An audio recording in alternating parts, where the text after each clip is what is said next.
Alors, par la suite, je reviens à Belgique. Quand j'ai rencontré Katumbi, il était encore gouverneur du Qatar. Il était encore membre de ce qu'ils appellent le G7, c'est ça, non? Le G7, quelque chose comme ça. Il m'a demandé d'organiser pour lui pour qu'il puisse rencontrer Etienne Tshisekedi. J'ai appelé le président Tshisekedi. Je vais expliquer au téléphone. Dans un premier temps, vous savez comment il était. Catégorie, pas question.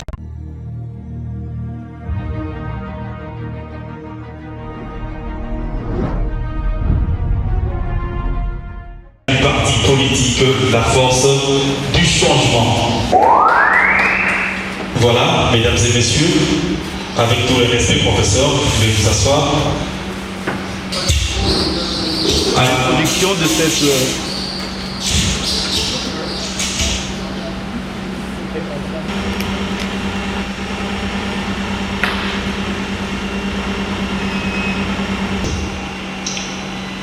la conférence d'aujourd'hui, j'avais préparé un speech, un discours qui allait prendre 1 heure pour être délivré.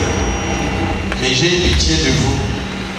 Je me suis dit, si on commence ce speech aujourd'hui, maintenant, après que vous ayez attendu pendant 2 heures et demie, je crois que l'ambiance ne sera pas très très bonne. Par conséquent, j'ai déposé mon speech à côté. Je vais essayer de vous parler. Nous allons essayer de vous parler en tant que compatriotes congolais. Le thème de la conférence, les défis et les enjeux de la proposition de loi qui a le verrouillage d'accès aux fonctions de souveraineté et d'irrévocabilité de la nationalité congolaise d'origine, les questions d'inclusion sociale. Ce sujet est très passionnant.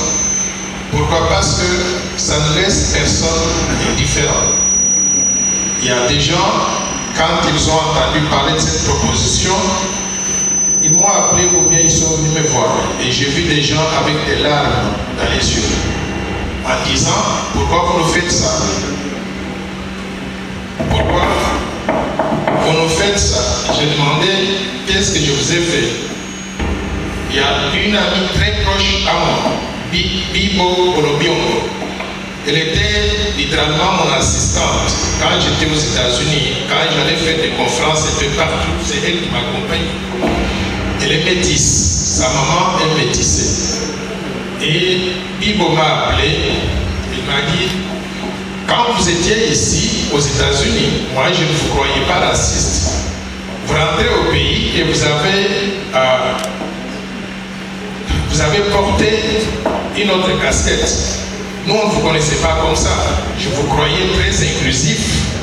Alors, moi et vous, c'est terminé. J'ai dit, waouh. J'ai essayé, Bibo, est-ce que je peux vous expliquer? Il m'a dit, pas de discussion. Vous m'avez enlevé la nationalité congolaise. Vous avez dit que moi et mes enfants et ma progéniture, nous ne sommes plus de Congolais. Et même ma mère qui est métissée, qui vit à Kinshasa, qui vous adorait quand elle venait aux États-Unis, nous ne pouvons plus vous parler. J'ai dit, waouh! J'ai mis du temps, je l'ai laissé absorber sa colère. Et après un temps,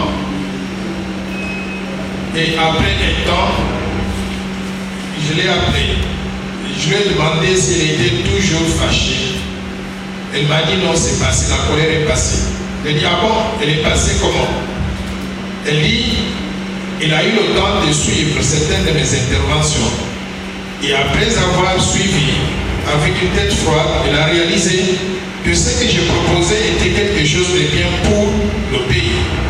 Et que parfois, nous, en tant que citoyens, si nous mettons à côté nos situations particulières, on peut réaliser que le pays vaut plus que nous, individuellement, en tant que personnes. Par conséquent, Bibo a eu l'occasion de suivre les présentations et d'apprécier la proposition de loi. Alors, aujourd'hui, je vais vous dire de quoi il s'agit. La proposition de loi en question, d'abord, je voudrais souligner que je parle de proposition, ce n'est pas une loi. À la cité, tout le monde parle de la loi Tchani. J'apprécie ça, mais ce n'est pas une loi. Ce n'est qu'un projet de loi, une proposition qui peut être approuvée, tout comme ça peut être rejeté. mais tout comme aussi ça peut être modifié au niveau de l'Assemblée nationale. L'idée que nous avons est que notre pays est exposé depuis un certain temps à des tentatives d'infiltration au sommet de l'État, à tous les niveaux d'ailleurs, non seulement au sommet de l'État, mais dans toutes les institutions de la République. Comment est-ce que nous sommes arrivés à cette situation? Vous vous rappelez qu'en 1994, les armées du Rwanda, du Burundi et du Ouganda ont accompagné Mzee Laurent Désiré Kabila pour envahir la République démocratique du Congo, chasser du pouvoir le président légal, le maréchal Mobutu, et installer donc la personne qu'ils avaient choisie. Une fois qu'ils sont arrivés au pouvoir, qu'est-ce qu'on a constaté? Que tout le long, quand ils partaient de Goma jusqu'à Kinshasa, il y a eu beaucoup d'événements qui se sont passés. Ils ont épousé des femmes congolaises. Ils ont violé des femmes congolaises. Ils se sont accouplés avec des femmes et des hommes congolais, créant au passage des millions d'enfants. Ces enfants-là sont les nôtres. Ils sont congolais comme tout le monde, comme vous et moi, d'après la constitution de la RDC. Mais pour combattre ces armées-là, le gouvernement légalement établi à Kinshasa a dû faire venir aussi d'autres armées étrangères. L'armée de l'Angola, d'Afrique du Sud, du Zimbabwe, il y a eu d'autres. Et après, maintenant, comme il y avait la cacophonie sur le sol congolais, les Nations Unies sont intervenues en apportant au Congo les armées de tous les pays du monde. 188 pays de la planète, là, ils ont envoyé leurs soldats sur le sol congolais. C'est ce que les gens ont appelé la troisième guerre mondiale en réalité. L'arrivée massive de tous ces militaires étrangers qui se sont accouplés avec les femmes congolaises a fait que nous avons près de 5 millions d'enfants issus de ces liaisons-là. Ces 5 millions d'enfants, ce sont nos enfants. Ce sont nos compatriotes, ce sont nos neveux, nos sœurs. Moi j'ai dans ma famille des enfants qui ont la couleur totalement blanche. Et ces enfants m'appellent papa, ils m'appellent oncle. Ce sont nos enfants. On ne peut pas les refuser. Et on les aime tous très bien. On veut qu'ils aient accès à tout. Ils sont congolais au même titre que moi qui suis de père, de mère, de grand-père, de grand-mère, d'arrière-grand-père, et ainsi de suite. Ils sont congolais au même titre que moi. C'est ça que la constitution de la République démocratique du Congo dit.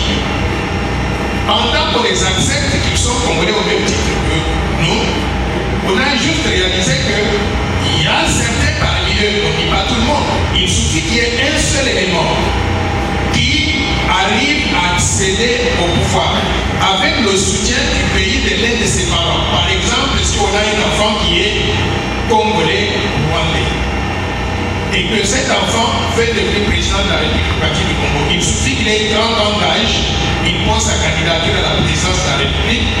Le Rwanda étant conscient que c'est l'un des enfants issus de la combinaison avec un Rwandais, il mobilise tous les moyens financiers possibles, il met à la disposition de l'enfant, il achète les consciences au Congo, il part campagne et il gagne l'élection présidentielle devant tout le monde. D'après la constitution que nous avons aujourd'hui, parce qu'il est supposé être congolais d'origine. Congolais d'origine, c'est-à-dire issu d'un père congolais ou d'une mère congolaise, ou la combinaison des deux. Moi, j'ai pensé, je me suis dit, mais tiens, nous devons être naïfs. Un de ces enfants, s'il devient président de la République démocratique du Congo et qu'il est issu de cette combinaison entre RDC et Rwanda, ou bien RDC et Ouganda, ces pays qui veulent nous envahir, qui veulent nous coloniser. Mais il va mettre le Congo, la République démocratique du Congo, notre pays, sous le contrôle ou sous la colonisation du Rwanda et de l'Ouganda. En d'autres termes, nous allons perdre la souveraineté nationale. Parce que cet enfant, seul en tant que président de la République, aura tellement beaucoup de pouvoir qu'il est capable de basculer le Congo que nous connaissons aujourd'hui sous le contrôle étranger. Je me suis dit, nous devons prévenir que guérir. Quels sont les mécanismes pour arriver à prévenir de guérir? Ce soir, dire, vous savez quoi? Tous ceux qui sont issus des combinaisons de ce genre-là ne sont pas des Congolais, par conséquent, ils n'ont droit à rien dans notre pays. Je me suis dit, ce n'est pas juste, ce n'est pas ça que nous voulons réaliser. Ils sont Congolais au même titre que tout le monde. Et nous voulons qu'ils puissent s'épanouir dans notre société, occuper toutes les positions possibles. Mais nous devons trouver des voies et moyens pour que pendant qu'ils s'épanouissent au même titre que tous les Congolais, qu'on puisse mettre certaines restrictions qui empêchent qu'ils pourraient être mis dans une situation de conflit d'intérêts. Parce qu'en réalité, ce n'est pas qu'ils n'aimeraient pas le Congo, mais simplement ils seraient mis dans une situation de conflit d'intérêts au point où ils ne seraient pas à mesure de prendre des décisions souveraines purement et simplement dans l'intérêt de la République démocratique du Congo. C'est ça l'idée derrière la loi que nous proposons. Par conséquent, nous disons qu'il faut que tous les Congolais soient les mêmes, qu'ils aient les mêmes droits, qu'ils soient en mesure de faire tout dans leur pays, de s'épanouir au même titre que tout le monde. Mais pour quelques fonctions simplement qui sont très sensibles, qui peuvent mettre ces enfants-là dans la situation de conflit d'intérêts. On veut les aider d'ailleurs à ne pas se retrouver dans une situation de conflit d'intérêts où il est président de la République, il y a une guerre entre le Rwanda et l'Ouganda, et lui doit pousser sur un bouton pour bombarder donc le pays de son père ou de sa mère. Ça ne se fait pas. C'est ça l'idée derrière cette loi de verrouillage. Alors, nous nous sommes dit, nous allons énumérer les fonctions qui seraient réservées exclusivement aux Congolais nés des pères et des mères. Pas que les autres qui sont des pères ou des mères ne sont pas Congolais. Ils sont juste, on veut juste les mettre de côté pour qu'ils ne soient pas dans cette situation de conflit d'intérêts. Alors, quelles sont ces fonctions-là? On a énuméré à peu près 100. Président de la République, président du Sénat, président de l'Assemblée nationale, premier ministre et ministre régaliens, c'est-à-dire finances, défense, justice, affaires intérieures, affaires étrangères, les hauts magistrats de la République, des gens comme le président de la Cour constitutionnelle, le président de la Cour de cassation, les gouverneurs de la Banque centrale du Congo, gouverneur de la Banque centrale du Congo, même la constitution actuelle dit que le poste est réservé aux Congolais. En plus de cela, on ajoute le président de la Commission électorale nationale indépendante, le haut commandement militaire, le haut commandement du commissariat général de la police, les 26 gouverneurs des provinces. Et on a ajouté à cela les époux ou les épouses de ces gens dans ces fonctions-là. Pourquoi est-ce qu'on ajoute les époux et les épouses? Imaginez qu'une fois que nous avons un chef de l'État qui est de père et de mère, mais qui a une femme ougandaise, il y a un conflit entre la RDC et l'Ouganda. Vous pensez que ce chef de l'État sera libre de prendre des décisions contre le pays de sa femme? Il ne pourra pas. Encore une fois, la situation de conflit d'intérêts que nous voulons éviter. Voilà, grosso modo, les postes que nous avons pensé devraient être verrouillés. Quand on fait l'inventaire, à peu près 100 postes. Mais imaginez un peu, nous sommes combien aujourd'hui la population congolaise? 107 millions d'habitants. Prenez 100 postes divisés par 107 millions d'habitants, c'est 0,0001%.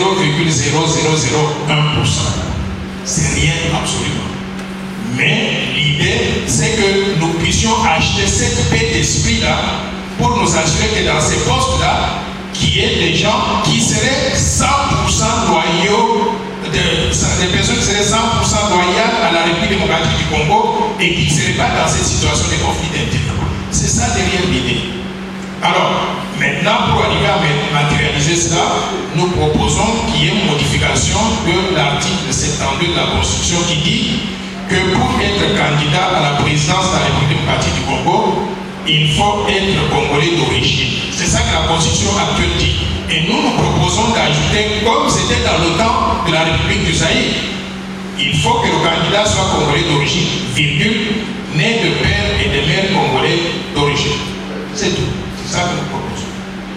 Pour arriver à faire cette modification, on aura besoin de faire une modification constitutionnelle, c'est-à-dire changer cet article de la Constitution. Mais ça, ce n'est que le premier volet de la proposition de loi que nous avons mis sur la table. Il est accompagné aussi donc d'une autre proposition. C'est l'article 10 de la Constitution de la République démocratique du Congo. Quel est cet article? L'article 10 dit que la nationalité congolaise est une exclusive et que parce qu'elle est une exclusive, un Congolais ne peut pas être Congolais et avoir la nationalité française, ou belge, ou italienne, et ainsi de suite. Moi, j'ai vécu dans la diaspora pendant près de 40 ans. Et je sais ce que c'est vivre dans des pays étrangers. Dans ces pays-là, j'ai réalisé que malgré tout ce que vous faites, quand vous rentrez chez vous à la maison, vous faites tout ce que vous voulez dans la ville, au travail, et on sort avec vos amis américains, français, belges, japonais, et on sort. Mais quand vous rentrez à la maison, la plupart d'entre nous, nous mangeons du foufou. Nous mangeons du poivre. Nous jouons la musique congolaise. Nous vivons en réalité à l'étranger, mais comme on vivait au Congo. Rien n'a changé en ce qui concerne notre connexion à la République démocratique du Congo. Donc dire qu'une personne qui aurait eu des papiers français ou belges ou italiens pour être en mesure de vivre en paix dans ces pays-là, trouver du travail, nourrir sa famille et envoyer de l'argent au Congo et dire que cette personne a renoncé à la nationalité congolaise, je pense que ce n'est pas juste. Il n'y a aucun Congolais qui dit je refuse la nationalité congolaise, je ne veux plus être Congolais.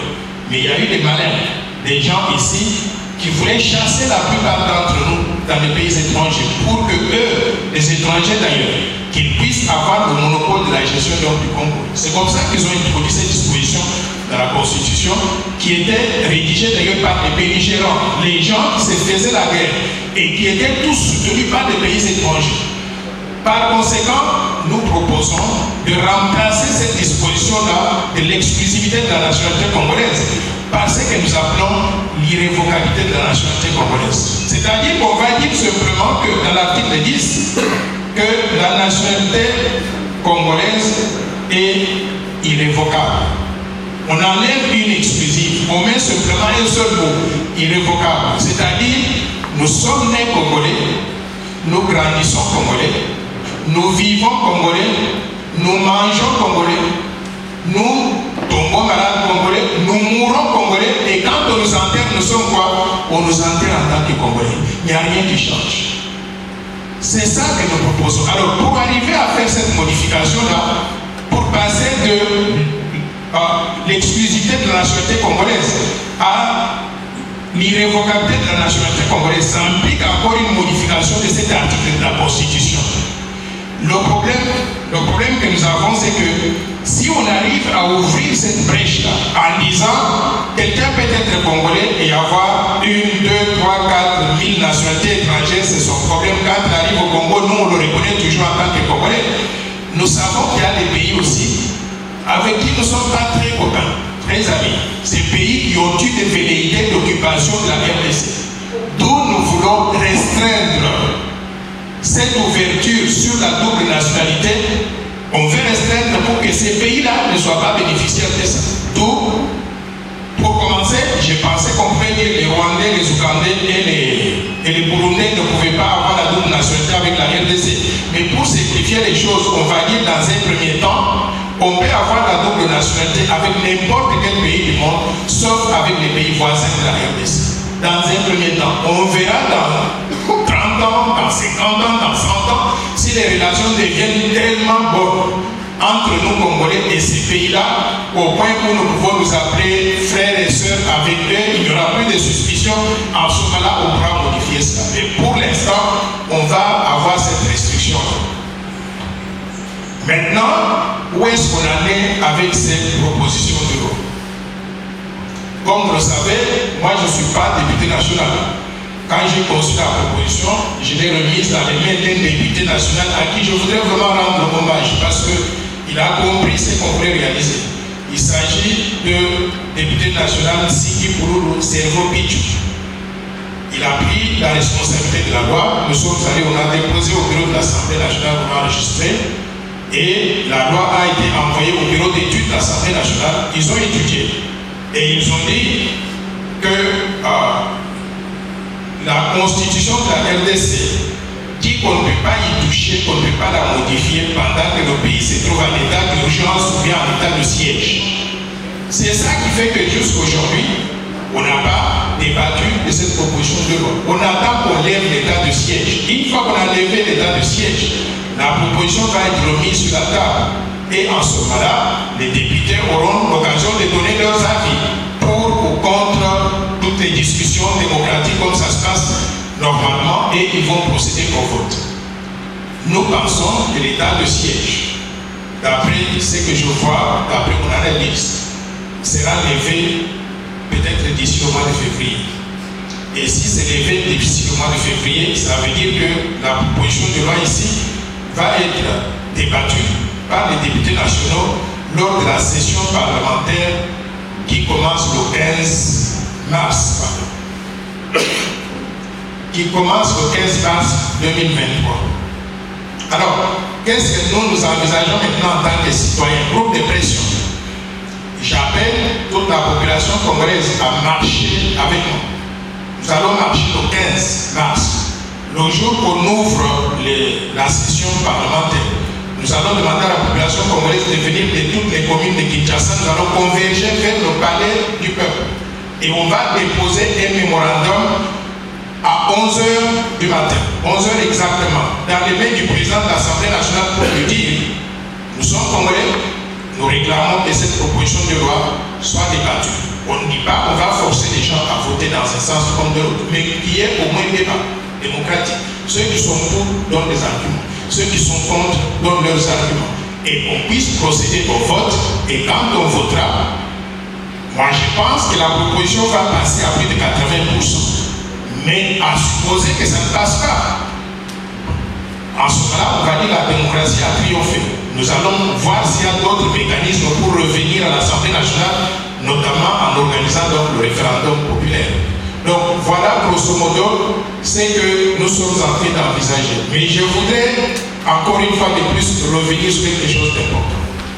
Il y a eu beaucoup de manipulations de l'opinion publique contre ce que nous proposons ici. Quel est ce Congolais-là, qu'il soit des pères et des mères, ou qu'il soit des pères ou des mères, qui ne voudrait pas que ce Congo continue à être un pays souverain? Quel est ce Congolais-là qui voudrait que ce pays devienne contrôlé par les Rwandais et les Ougandais? Je ne crois pas qu'il y ait un seul Congolais, un vrai Congolais, qui puisse avoir de telles intentions. Par conséquent, si moi on me dit, pour protéger ce bien commun que nous avons, qui nous appartient tous, bon, on va gratigner un tout petit peu mes droits en disant: tu peux tout faire au Congo, tu peux être ministre de la culture et des arts, ministre des transports, tu peux faire tout dans le gouvernement. Et tu peux même devenir président d'un club de football.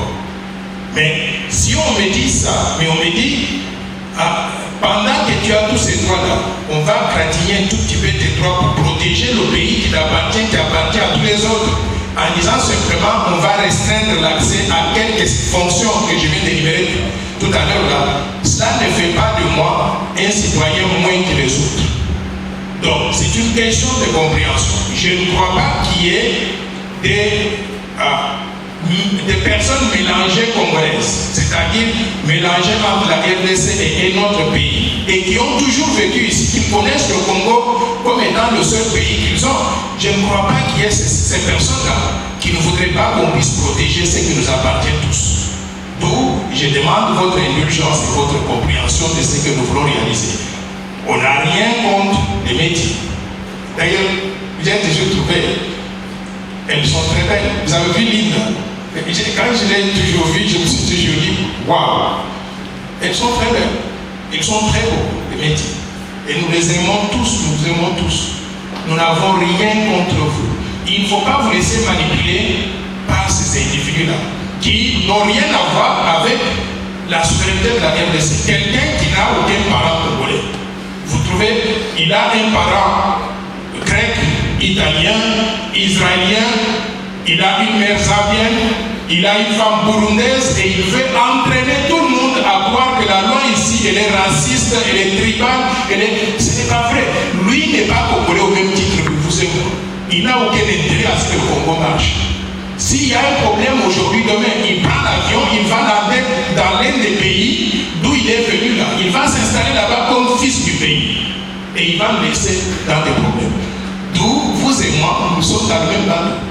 Défendons notre patrimoine commun. faisons en sorte que ce Congo-là crée un environnement de paix, de sécurité, et que tout le monde y vive correctement, tout le monde s'épanouisse et que tout le monde accède à toutes les facilités dans les limites du possible de ce qui est prévu par la Constitution. Je voudrais vous parler d'une expérience personnelle que j'ai connue. J'étais un jeune étudiant à New York et j'ai étudié dans une école de banque spécialisée. Et avant la fin de mes études, il y avait les grandes banques new-yorkaises ou américaines qui venaient nous interviewer tous pour recruter des gens. Et j'ai été interviewé par 5 banques.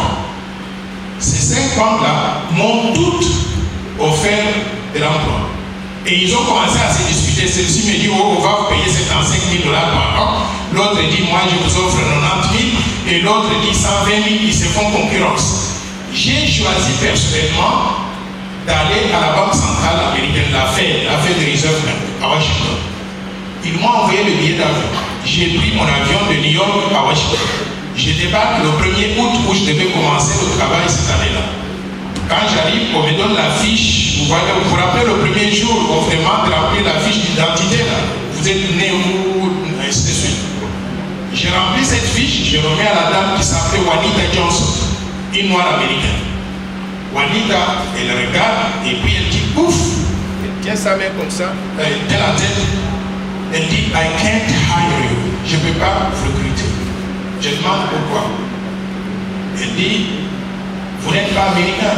Je dis je ne suis pas américain mais je suis résident permanent. Un résident permanent détient ce qu'on appelle la green card, la carte verte. Avec cette carte-là, vous avez les mêmes droits que les Américains. Vous pouvez tout faire aux États-Unis, sauf vous ne votez pas. Alors, moi je dis que j'ai la green card qui me permet de tout faire, j'ai les mêmes droits que les Américains. Quand je viens de l'étranger, je n'entre pas aux États-Unis à l'immigration par la ligne où vont les étrangers. J'entre par la ligne où vont les Américains. D'où, j'ai les mêmes droits que tout le monde. Je dois travailler aussi à la Banque centrale américaine. Ils m'ont dit non, la loi est dure, mais c'est la loi.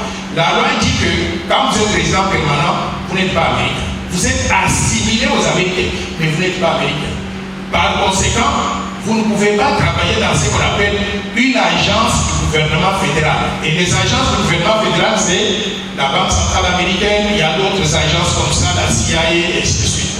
J'ai dit, ah bon, c'est comme ça que j'ai plié bagage pour partir de Washington, rentrer à New York, entrer à la JP Morgan Chase, qui est la plus grande banque du monde, et on m'a recruté là-bas sur recommandation de la Fed, qui ne pouvait pas m'employer à Washington. Vous pensez que je suis malheureux pour n'avoir pas eu cette opportunité-là? Pas du tout. Bien au contraire, j'ai eu une carrière professionnelle florissante. J'ai découvert beaucoup de choses en travaillant dans les banques commerciales, les banques d'investissement à New York. Et basé sur cette expérience-là, la Banque mondiale est venue en me disant nous avons besoin qu'il y ait votre expertise. Venez travailler avec nous. La banque m'a recruté dans la JP Morgan Chase. Je suis allé travailler à la Banque mondiale pendant 30 ans. Et j'ai fait une carrière florissante. Je ne me suis pas senti du tout défavorisé du fait que je ne pouvais pas travailler à la Fed qui était réservée donc aux Américains. Il y a d'autres citoyens aux États-Unis qui ont connu la même expérience que moi dans le domaine politique. Par exemple, l'ancien gouverneur de l'État de Californie, Arnold Schwarzenegger. Vous connaissez le monsieur avec les muscles, non? Arnold Schwarzenegger, c'est l'un des gouverneurs les plus populaires que la Californie n'ait jamais connu. Quand il terminait ses 2 mandats, les gens étaient en ligne pour demander qu'il puisse postuler pour devenir président des États-Unis. Ils ont signé la pétition. La pétition arrive à la Cour suprême. La Cour suprême a passé moins de 2 minutes là-dessus. On a dit, vous êtes né, c'est en Autriche ou en Australie? En Autriche, non? Vous êtes né en Autriche, vous avez émigré aux États-Unis, vous n'êtes pas né sur le sol américain. Donc, vous ne pouvez pas être 100% loyal aux États-Unis d'Amérique. Vous allez avoir une loyauté partagée entre votre pays de naissance et votre pays d'adoption. Par conséquent, vous pouvez tout faire dans ce pays, devenir gouverneur de l'État de Californie, mais vous ne pouvez pas devenir. Arnold Schwarzenegger s'est incliné devant la loi. Il y a une autre personne, Madeleine Albright et Henry Kissinger, qui ont été des secrétaires d'État. Secrétaire d'État, c'est la 3e personne États-Unis, après le président, le vice-président, c'est le secrétaire d'État qui arrive en troisième position. Kissinger est venu avec ses parents 2 semaines après sa naissance d'Allemagne et Madeleine Albright est venue de la Tchécoslovaquie. Ils ont tout fait, on leur a dit, vous ne pouvez plus aller au-delà de cela. Donc, mesdames et messieurs, la loi que nous proposons n'est pas discriminatoire comme les gens l'entendent. Elle n'est pas discriminatoire, elle veut juste définir les règles du jeu pour que chacun de nous vive en paix dans un pays où les règles d'accession au poste de souveraineté sont très claires. Ça nous éviterait ces critiques-là, ces problèmes qui peuvent surgir du fait que quand on sera distrait un jour, quelqu'un qu'on ne contrôle pas à 100% pourrait s'infiltrer dans l'un de ces postes-là et mettre en péril la souveraineté nationale. Je voudrais encore une fois de plus vous dire que vous les métis, je ne m'adresse pas simplement aux métis blancs et noirs, mais il y a aussi des métis noirs. Quelqu'un qui est issu de la combinaison entre le Sénégal et la République démocratique du Congo, c'est un métis qui est plus noir que moi. Il a les mêmes droits que moi. Vous qui êtes un peu plus colorés, j'admire votre couleur. Et d'ailleurs, vous allez trouver au Congo, les Congolais vous admirent. Et pour être comme vous savez ce que les Congolais font? Ils mettent la crème qu'on appelle Carolite. C'est ça, non? Moi, je ne fais pas ça, moi je suis comme ça. Mais je vous dis simplement que nous avons. Cette loi n'a rien avec le tribalisme, n'a rien avec les races. Cette loi veut simplement clarifier les règles du jeu en disant tous ceux qui sont congolais sont congolais. Qu'ils soient des pères et des mères, des pères ou des mères, ils sont tous congolais, ils sont tous égaux devant la loi. Mais maintenant, pour clarifier les règles du jeu, éviter cette possibilité de conflit d'intérêts au sommet de l'État, nous disons, pendant que nous sommes tous congolais et nous pouvons tout faire, nous allons restreindre l'accès à ces quelques postes-là qui représentent 0,001% des potentialités d'emploi dans notre pays. Je ne crois pas que ce soit la discrimination. Mesdames et messieurs, je voudrais peut-être m'arrêter ici pour prendre quelques questions afin que nous puissions avoir le dialogue et puis éviter le monologue. Je vous remercie. Voilà, nous allons applaudir pour le président. La loi est dure, mais c'est la loi.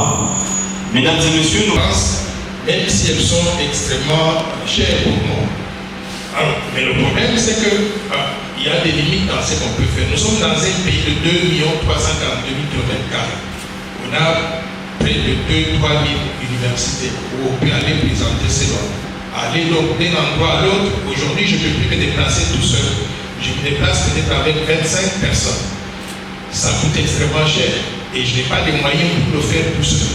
C'est ça qui limite un tout petit peu la campagne de sensibilisation qu'on devrait avoir. En plus de cela, on utilise les médias. Et les médias ont été très courtois pour m'accompagner donc dans tout ce qu'on a fait jusqu'à présent. Mais vous savez comment les médias fonctionnent dans notre pays. Quand on a une activité, les journalistes arrivent et puis après ils nous disent payez-nous le transport, payez-nous vous appelez ça comme les droits de diffusion et consorts. Et ça coûte extrêmement cher. Donc, si bien que individuellement, je suis incapable d'organiser tout ça tout seul. Mais je reconnais que si nous avions les moyens, on pouvait faire mieux que ce que nous faisons aujourd'hui. À partir de maintenant jusqu'au 15 mars, je compte pouvoir faire le tour de la République, mais également passer à l'extérieur, parce que ceux qui sont contre la loi, ils prennent l'avion, ils vont à Paris, ils prennent RFI et prennent France 24, ils racontent des histoires, et il faudrait aussi que nous puissions aller vers les mêmes destinations et dire à ces gens-là le bien fondé de la loi, pour qu'ils puissent comprendre que nous ne sommes pas un pays qui veut diviser. On ne fait pas la discrimination contre une portion de notre population. On ne refuse aucun Congolais. Et d'ailleurs, ça va rejoindre maintenant le deuxième volet en ce qui concerne la double nationalité. Nous sommes inclusifs, on ne refuse personne, on ne rejette personne. Vous savez que la constitution de la RDC aujourd'hui, elle dit que la nationalité congolaise est une exclusive.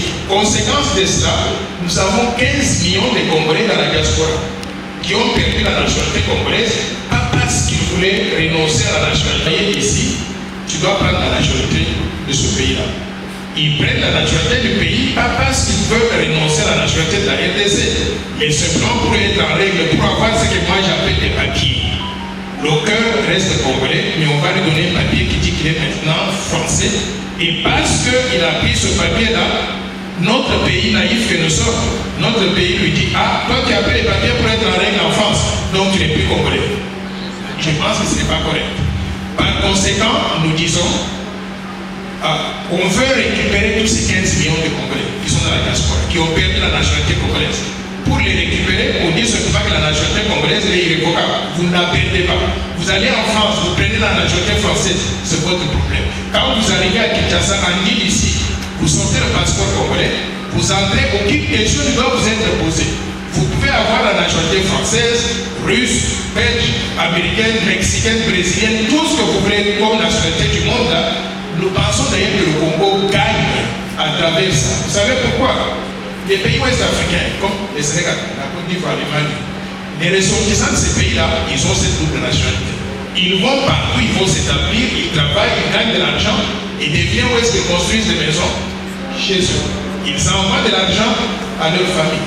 D'où, moi je pense que pour récupérer toutes ces ressources humaines perdues, nous devons pas leur dire, mais maintenant, quittez les pays, la France, la Belgique, abandonnez ces nationalités que vous avez prises. On leur dit, nous vous reconnaissons simplement en tant que Congolais, on va vous remettre le passeport congolais. Si vous voulez garder les nationalités étrangères, c'est votre problème. Et vous allez voir que rien qu'en faisant ça, il y aura un afflux des Congolais qui sont de la diaspora, qui voudront venir au Congo, investir au Congo, parce qu'ils auront les facilités de déplacement.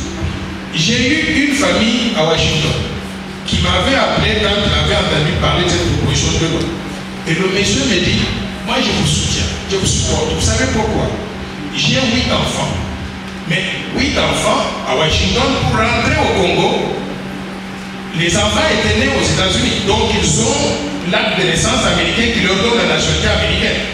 Parce que le Congo dit qu'ils ne peuvent pas avoir la double nationalité. Tous les enfants sont simplement américains, ne sont plus congolais. Pour venir au Congo, même en vacances, visiter donc leurs grands-parents, et ainsi de suite. Chaque enfant paie 400 à 500 $ pour avoir le visa. Vous avez 8 enfants, faites les calculs. D'où il est pratiquement impossible à ces familles-là de garder contact avec la RDC. Si on adopte le principe des rivalités de la nationalité congolaise, ils vont entrer au Congo gratuitement. Ils peuvent venir chaque année et ils vont redécouvrir donc leur pays d'origine.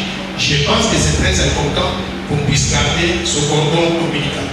Maintenant, en ce qui concerne les pays voisins, en théorie, on ne devrait pas faire la discrimination contre ces pays-là. Mais ils se sont montrés très hostiles à notre égard. Ils ont tué les Congolais. Est-ce que vous réalisez ce que c'est avoir 10 millions de Congolais qui ont été tués par les aventures de M. Kagame et Museveni en République démocratique du Congo? Mais quel genre de frères ils sont? D'où, dans un premier temps, on va dire vous êtes des mauvais frères. Les autres là du monde peuvent se réconcilier avec nous, on n'a pas de problème. Mais vous qui les avez tués là, vous allez d'abord rester loin de nous jusqu'à ce que vous puissiez prouver que vous êtes véritablement des frères avec qui nous pouvons travailler. On va réexaminer cette loi à peut-être plusieurs années dans l'avenir. Donc voilà la raison qui fait qu'on fait cette distinction entre les pays limitrophes et les pays lointains de la double nationalité. Voilà. Quelqu'un d'autre? Monsieur, nous allons suivre la règle.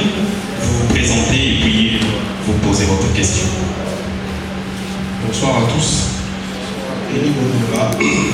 Question, vous aurez à les répéter au fur et à mesure que je le promets. Je vais commencer par la dernière en ce qui concerne qui épousé. Entre parenthèses, je suis à la recherche aussi d'une candidate. Et j'ai deux choix.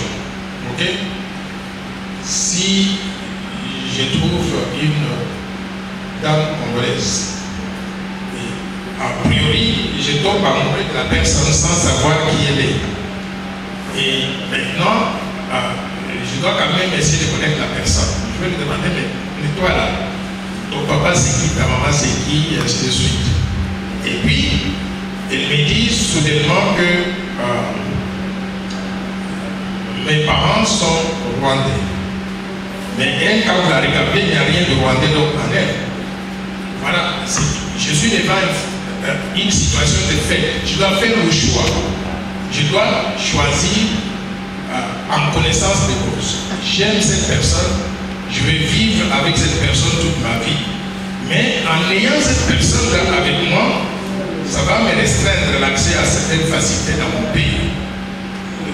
personne ne va me dire ne le faites pas. Je peux le faire. Sauf que quand je le fais, je dois mettre fin à mes ambitions présidentielles. C'est un choix. Je suis libre. Personne ne peut me dire aujourd'hui non, ne posez pas une femme rwandaise. Elles sont très belles. Mais quand je fais ce choix-là, je dois comprendre quelles sont les lois de mon pays. Et les lois de mon pays, si elles mettent des restrictions dans ce que je peux faire professionnellement, je dois faire ce choix. J'ai choisi d'épouser cette femme-là, mais je mets fin à mes ambitions présidentielles en République démocratique du Congo. Tout comme aussi, je rencontre une Congolaise, de père et de mère, et puis je suis très amoureux d'elle et je dis je vais l'épouser. Nous allons nous marier. Et cette Congolaise-là, elle doit aussi donc, elle a aussi le choix d'épouser une Allemande, d'épouser une autre personne, et ainsi de suite. Mais si elle choisit d'épouser un Congolais, dans son raisonnement, elle va se dire, non seulement que je l'aime, mais nous aurons des enfants, et que ces enfants seraient éligibles pour tout dans ce pays. Ah, ça c'est une option que je dois explorer. Là-dessus, moi je vais dire, en termes d'amour, il ne faut pas qu'on puisse s'immiscer dans les affaires privées. Mais il faut que les privés fassent des choix en connaissance de cause. Je voudrais vous donner un exemple. Aux États-Unis, il y a eu le sénateur Phil Gramm du Texas, je crois, si je ne me trompe pas le nom. Il avait une femme chinoise. Il a posé sa candidature. Tout ce qui est ressorti dans les publicités, c'était à travers la femme, la Chine allait envahir les États-Unis d'Amérique. Il n'a même pas fait 1% de voix. Et pourtant, c'était un sénateur de qualité. Dans ces pays-là, les lois sont déjà incorporées dans les têtes des gens. C'est ça la différence. Chez nous, ici, les gens sont encore naïfs. Donc, nous autres qui pouvons réfléchir, définissons le cadre pour amener les masses à ne pas commettre des erreurs. C'est tout ce que nous faisons. Maintenant, vous aviez posé la deuxième question, c'était sur l'impact de la nationalité. L'impact de la nationalité, oui.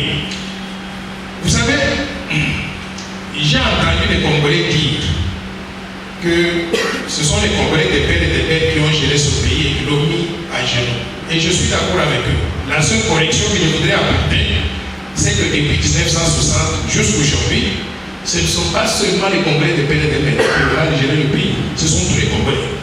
Des pères et des mères, des pères ou des mères, des Congolais naturalisés, des Congolais ramassés dans la rue. Tout le monde a participé à la gestion et je peux vous donner des preuves. Je vous mentionne quelques noms des gens qui ont participé à la gestion de ce pays, qui ne sont pas nécessairement des Congolais des pères et des mères. Ken Guadon, il est connu de tout le monde. Il a beaucoup contribué à la gestion de ce pays. Il a réalisé beaucoup de bonnes choses qui incluent moi qui suis devant vous. J'ai obtenu ma bourse d'études pour aller étudier à l'étranger pendant que Kengo était premier commissaire d'État, premier ministre. Donc je suis bénéficiaire de ces services à la République. Mais tout le monde sait aussi que quand il y a des problèmes, Kengo plie la gage et il est souvent parti rester à l'extérieur, dans l'exil pendant très longtemps. Il se sentait très à l'aise dans ces pays-là. Donc il y a eu les Kengo, il y a eu les Bissé Kimana, il y a eu les Moïse Kadou, il y a eu tout ce monde-là qui ont participé à la gestion. Quand ça marche, ils veulent prendre le crédit. Et quand ça ne marche pas, ils disent ce sont les Congolais des pères et des mères. Là, je ne suis pas d'accord avec eux. Donc, ce sont tous les Congolais qui ont mal géré le Congo de 1960 jusqu'aujourd'hui. Ce que nous disons, c'est qu'ils vont tous continuer à participer à la gestion du pays, mais à des niveaux différents. À certains niveaux, nous allons faire le tri pour que certaines catégories de Congolais puissent accéder à cela. Il y a d'autres niveaux où tout le monde peut y accéder. Je crois que c'est une discrimination peut-être, mais une discrimination positive pour des bonnes raisons. Et tant que cette discrimination est conçue à travers une loi qui est personnelle, qui ne vise pas un seul individu, qui s'applique à tout le monde sans distinction, je crois que c'est bien pour le pays. Il y avait une troisième question. La dernière question, c'est autour de la double nationalité. Vous voulez ouvrir la double nationalité, mais à l'exception de 9 pays voisins. Je pense que j'avais répondu à cela. Mais un petit élément de complément. Moi, je voulais savoir, est-ce que vous avez dit que pas de voisins, pas les 9 pays voisins, en raison des conflits qu'on a eu dernièrement, derrière les 3 décennies. Moi, je voulais savoir, est-ce qu'en raison de ces conflits, les Congo n'est en conflit qu'avec les pays voisins? Si c'est ça votre raisonnement, pourquoi ne pas interdire la double nationalité, notamment à des pays très cités comme les États-Unis, l'Angleterre, la France, et qui d'autres. Et pour finir, parce que vous avez légèrement attaqué la presse, pour des besoins de campagne de sensibilisation de votre langue, moi je profite pour vous dire que je vous offre une émission, parce qu'on tape toujours sur la presse comme quoi on ne diffuse pas, mais nous faisons aussi grand chose. Donc je vous offre une émission qui peut-être J'accepte le principe de l'émission et je voudrais donc juste dire qu'il n'y a pas que les pays voisins qui ont eu des velléités d'occupation de la RDC. Mais quand on est un pays étranger, vous opérez sous couvert, vous n'êtes pas visible. C'est très différent qu'un pays voisin que nous voyons, que nous connaissons et que nous appelons frère et qui vient nous faire ces aventures-là, causer des milliers de morts. Moi, ce que je dis, c'est que dans un premier temps, nous allons restreindre ça. Peut-être qu'au fur et à mesure que le temps passe et qu'on vit des expériences, nous pourrons ajuster soit en incluant certains des pays voisins dans la double nationalité, tout comme aussi en excluant certains pays qui sont loin, mais qui pourraient être hostiles à nous, au développement économique et social. Il faut commencer quelque part. Moi, je propose qu'on pouvait commencer par simplement exclure le Rwanda, l'Ouganda et le Burundi, mais pour ne pas faire ça, on a dit, adopter un principe général. Le principe général, c'est que tous les pays voisins, on exclut ça, et puis après, on verra au fur et à mesure que nous évoluons dans le temps. Alors, cette fois-ci, nous traitons une dame, Madame Linda. Je voulais d'abord faire une remarque, parce que je trouve que par rapport à cette loi, les gens ont souvent dit qu'elle était raciste. Et moi, en tant que métisse, je dois quand même dire que le racisme vis-à-vis des métisses visibles, parce qu'on oublie les métisses invisibles, n'a pas commencé avec la loi Tchani. Dès que, notamment Ensemble, s'est composé avec 3 métisses à la tête, il y a à peu près plus de 5 ans, moi j'ai été insultée sur les réseaux sociaux parce qu'on a dit que c'était des partis de métisses. Donc venir dire que la loi Tchani est une loi raciste, quand en fait je peux donner preuve à l'appui une série de messages d'insultes parce que je suis métisse visible, c'est être de mauvaise foi. Ensuite, par rapport à la loi Tchani, je voulais faire des propositions. D'abord, par rapport à la réciprocité. Parce qu'on octroie la nationalité congolaise facilement à des pays qui, eux, ne donnent pas facilement leur nationalité à des Congolais qui sont sur leur territoire. Et ça a des conséquences parce que ces Congolais vivent des situations difficiles et pour eux, ce serait un avantage s'ils choisissent d'avoir une autre nationalité de pouvoir l'obtenir. Notamment, j'ai posté dernièrement sur Twitter une dame qui s'est plainte devant le président Kagame, mariée depuis 10 ans à un Rwandais. Elle est là, elle est installée, elle a des enfants, mais elle est obligée de défendre son cas, son droit à la nationalité et de parler des injustices qu'on est en train de lui faire devant tout un public qui se moque d'elle. Tout ça pourquoi? Parce qu'elle veut avoir la nationalité. Donc moi je trouve que le Congo doit maintenant faire de la réciprocité. C'est-à-dire comment toi tu octroies la nationalité à un Congolais qui veut obtenir la nationalité chez toi, c'est de cette manière-là que le Congo doit offrir la nationalité. Et ça, je pense, dans votre loi, je n'ai pas entendu ça. Et puis, faire la différence entre les Congolais d'origine, c'est ça, cette irrévocabilité. C'est ça que les personnes ne comprennent pas. Quand on est Congolais d'origine, ça veut dire qu'on a dans son sang du sang congolais. Ça ne se retire pas avec un papier. Il y a des enfants qui sont nés ailleurs parce que les parents ont fui. Ce sont des gens qui ont fui. Ils étaient arrêtés sous Mobutu, ils ont fui. Sous Kabila, ils ont fui. Ils sont arrivés dans un pays où leurs parents les ont mis au monde. Ils auraient dû aller dans un autre pays, changer de pays. Non, quand on arrive en Occident ou en Inde, on ne se déplace pas comme ça en tant que réfugié. Donc, vous êtes proches en tant que couple, vous allez avoir un enfant de père et de mère congolais, mais parce qu'il est né quelque part dans des circonstances qui font que, mais il a une autre nationalité. Pourquoi on doit refuser à cet enfant le droit de rester congolais? Ce n'est pas juste. Et on ne peut pas continuer comme ça. Mais pendant ce temps-là, chez les Rwandais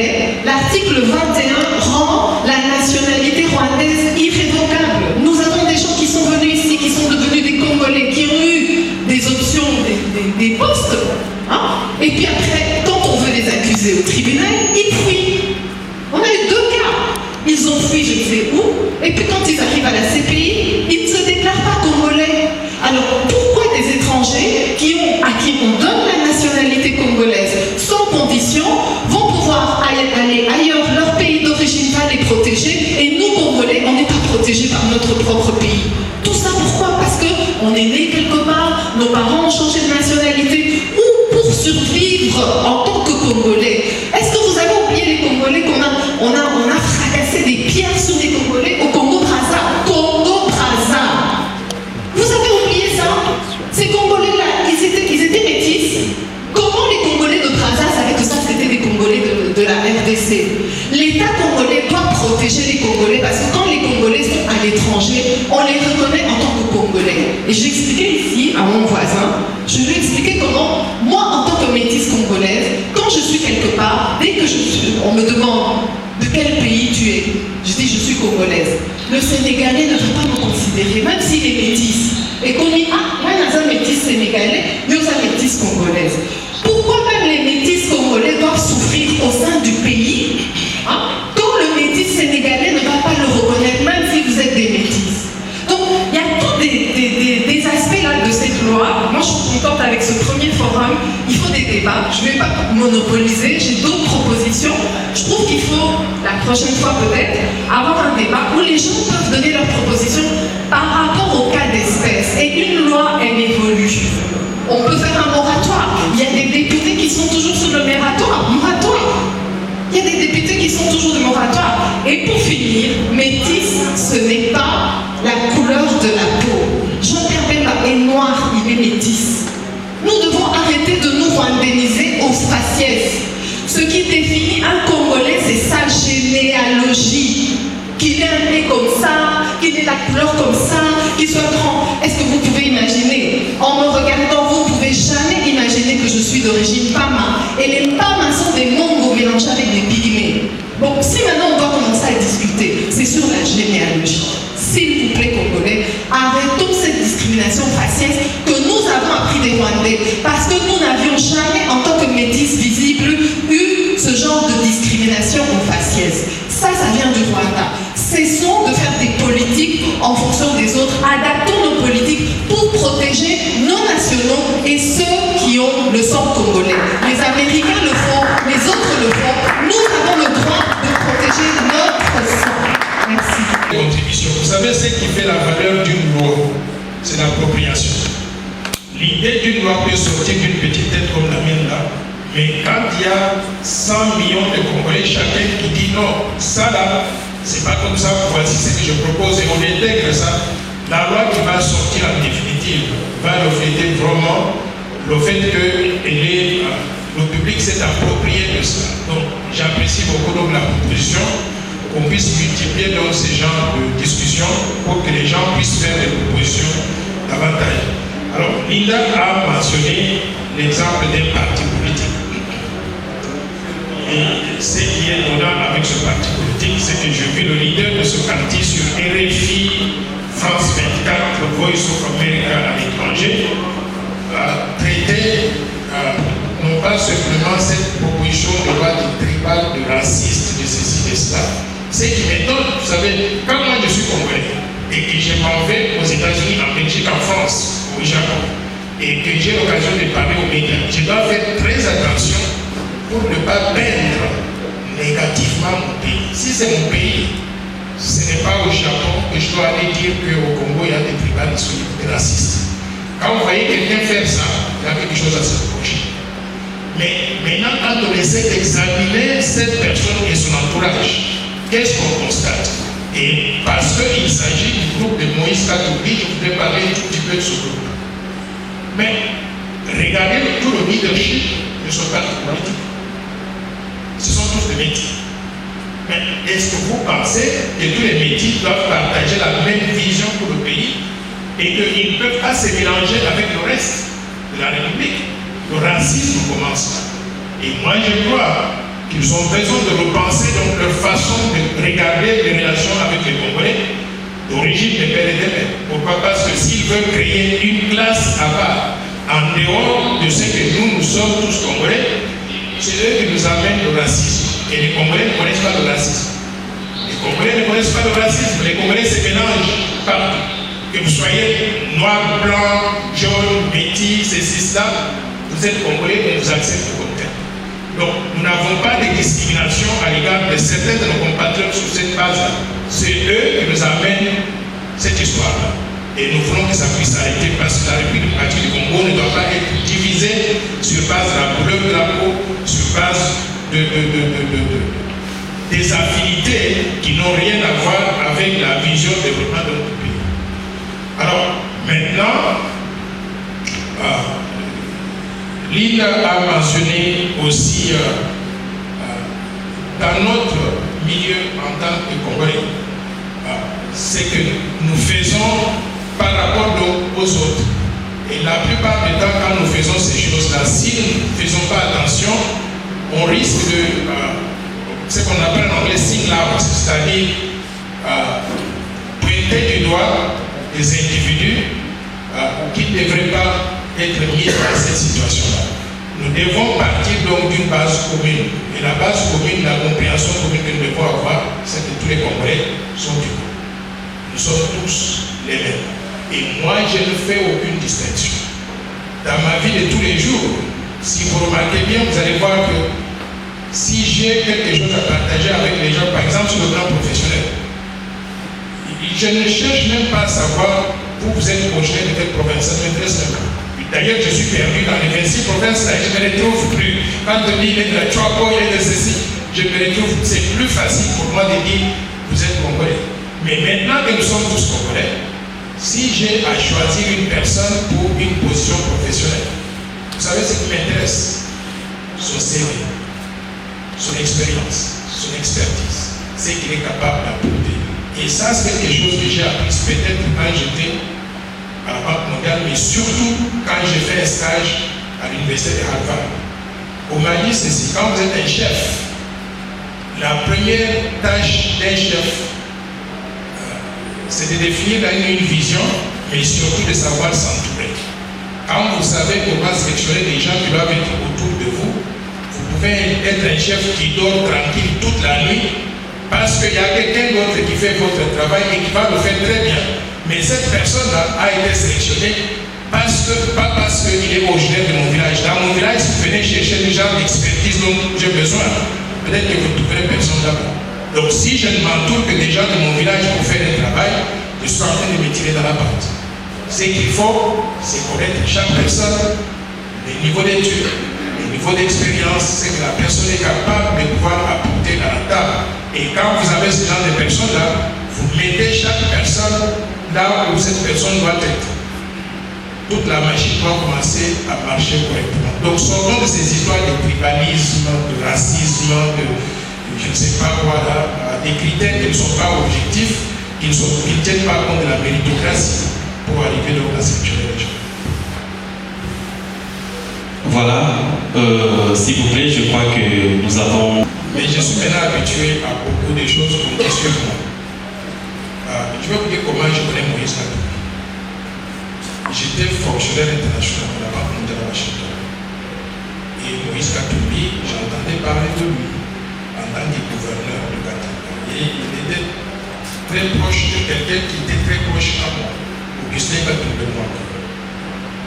Alors, un jour, je suis allé en Belgique et j'ai rencontré quelqu'un, Louis Michel, qui m'a dit est-ce que je connaissais Katumbi comme ça? Bon, je ne l'ai jamais rencontré, mais je connais comme ça de nom. Il a dit je voudrais que vous puissiez vous rencontrer en tant que Congolais, que vous puissiez échanger ceci. Il a organisé, on s'est rencontrés. On a même pris des photos que je suis le seul à retenir. Il m'avait demandé de ne pas publier ces photos-là. Je ne sais pas pour quelle raison, j'ai respecté ça, mais je suis seul avec lui sur ces photos-là. Alors, quand je l'ai connu, moi je lui ai présenté mon plan Marshall. C'est un livre qui venait de sortir. Je lui ai même offert ça. Je lui ai présenté du début à la fin avec l'idée que, comme il était gouverneur de province, il va avoir un œil critique, mais sur le plan pratique, sur le terrain, voici comment les choses se passent par rapport aux théoriciens qui viennent de la Banque mondiale à Washington. Quand je lui ai présenté, je n'ai eu aucune réaction intellectuelle de sa part. Là, je lui ai dit merci. Et puis, demain, il y a un match en Algérie où le tout-puissant Mazembe allait jouer avec Mouloudi d'Algérie. Est-ce que vous voulez venir avec moi dans mon avion? Je dis non, je ne pars pas. Moi, j'ai du travail à Washington, je rentre à Washington. Alors maintenant, ce qui m'avait étonné, c'est qu'au sortir de cette rencontre-là, où je leur ai mis le plan Marshall de Noël Tchad pour la promotion et développement de la RDC, publié dans un livre intitulé La force du changement. Il ne m'a rien dit de particulier pour critiquer le plan ou pour l'adopter. Un mois plus tard, j'entends qu'ils avaient un forum, un conclave en Afrique du Sud, qu'on appelait conclave des forces du changement. Et que toutes les idées qui étaient dans ce conclave-là et qui représentaient la vision qu'ils auraient eue pour le Congo, quelqu'un qui était dans cette salle et qui me connaît et qui connaissait le plan Marshall, il m'a appelé à 3h du matin à Washington pour me dire que pendant que tu dors, ton plan est en train d'être plagié ici. C'est totalement du texte. La personne m'a envoyé les PowerPoint presentation. J'ai regardé, je me suis dit, mais c'est identique. J'étais courtois suffisamment. J'ai pris mon téléphone, j'ai envoyé un message à Olivier Kamitato et à Moïse Katumbi. J'ai dit, s'il vous plaît, rappelez-moi, j'entends que vous êtes en train de faire des conclaves là-bas, curieusement, qui portent le nom du livre que je vous ai remis, La force du changement, et est-ce qu'on peut parler? Ils n'ont pas répondu. Alors, j'ai réalisé finalement que ce sont des gens qui prenaient mes idées et qui allaient les utiliser sans pouvoir me donner de crédit. J'ai envoyé des tweets pour dire, là, c'est comme ça que l'histoire a commencé à tourner comme ça. Alors, par la suite, je reviens à Belgique. Quand j'ai rencontré Katumbi, il était encore gouverneur du Qatar. Il était encore membre de ce qu'ils appellent le G7, c'est ça, non? Le G7, quelque chose comme ça. Il m'a demandé d'organiser pour lui pour qu'il puisse rencontrer Etienne Tshisekedi.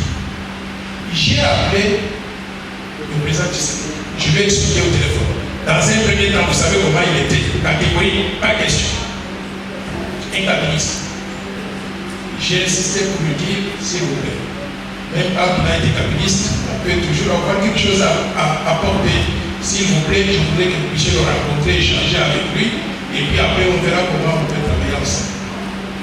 Et Etienne Tshisekedi a accepté. J'ai dû écrire un mémo résumant ce que j'avais discuté avec Katumbi et pourquoi j'ai demandé qu'il soit reçu par Etienne Tshisekedi. J'ai pris ce mémo-là, j'ai resté à l'hôtel Conrad à Bruxelles. J'ai appelé le fils d'Etienne Tshisekedi, le frère du président actuel. Il s'appelle Roger Tshisekedi. Il est venu à mon hôtel. J'ai pris le mémo, je lui ai dit, c'est adressé à votre père.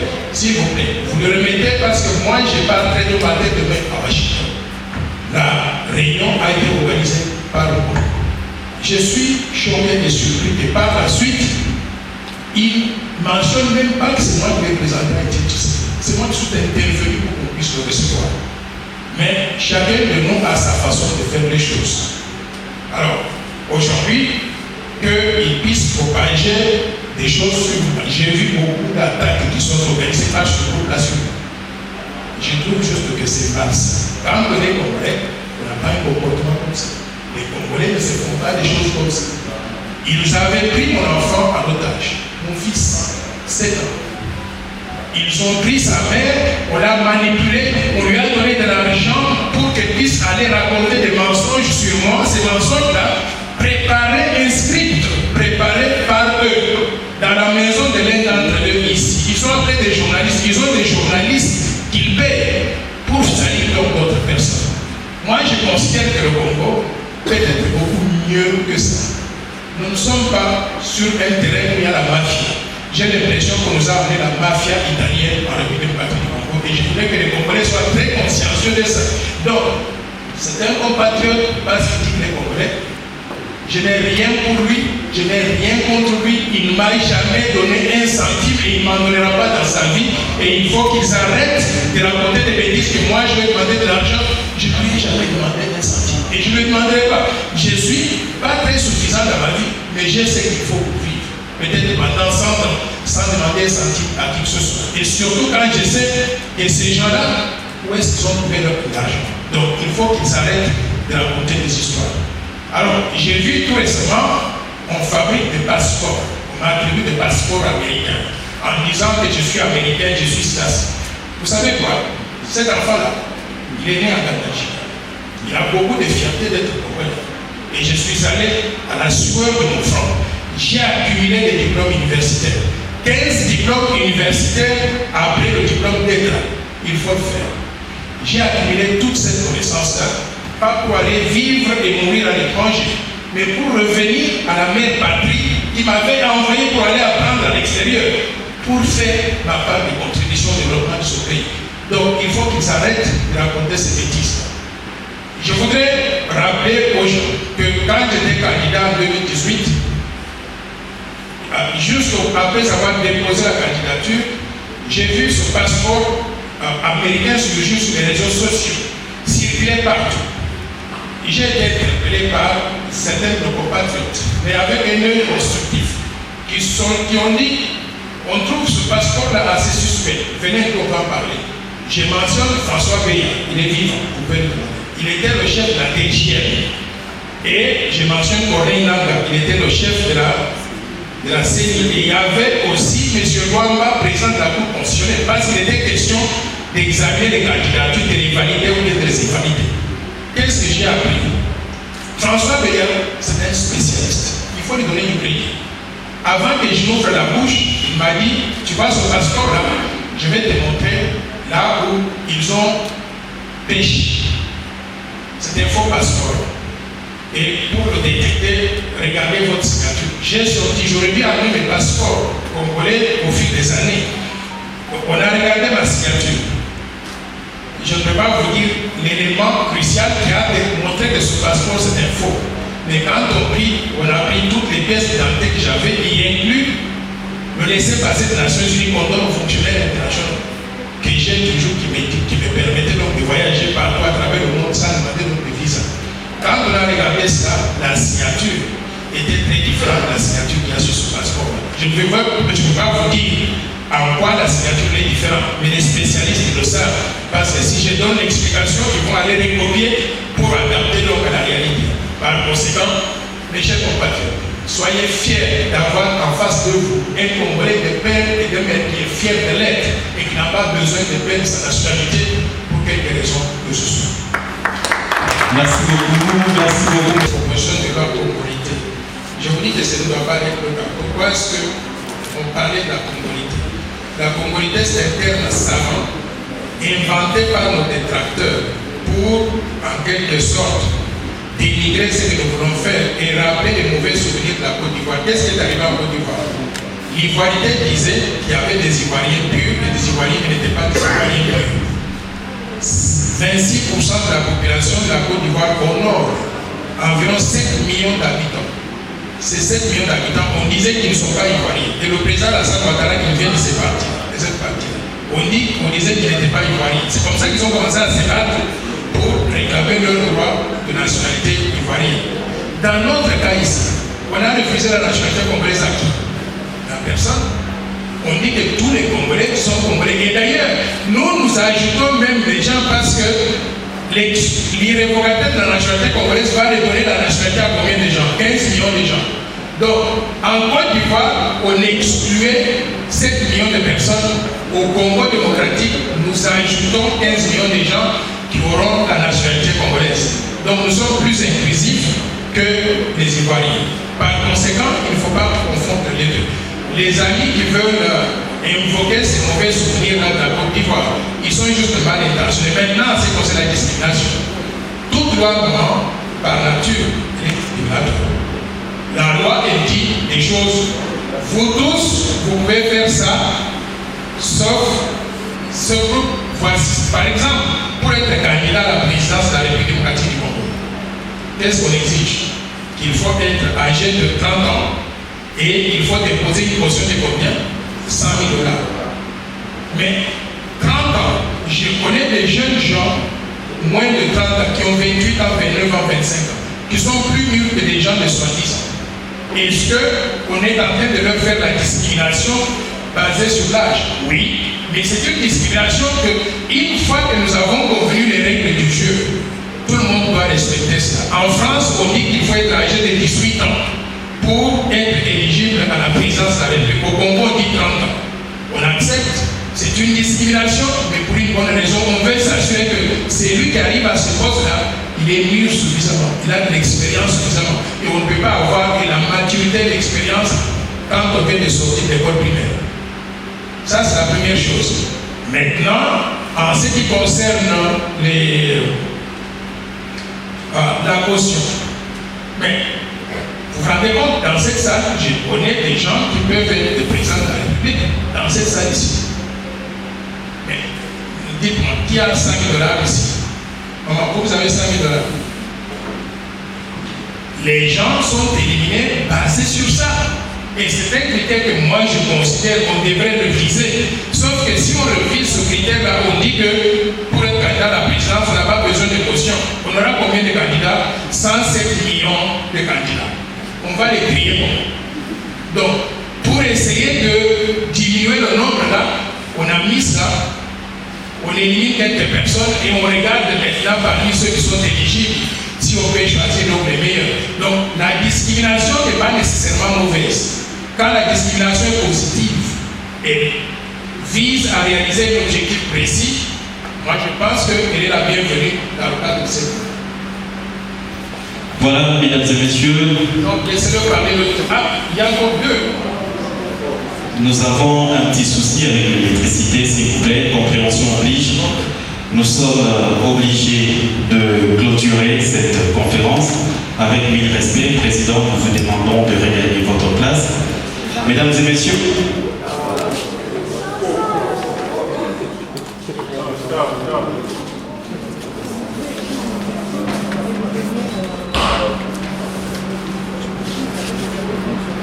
voilà, mesdames et messieurs, c'était ce programme de conférence débat du 14 janvier 2023 organisé par les associations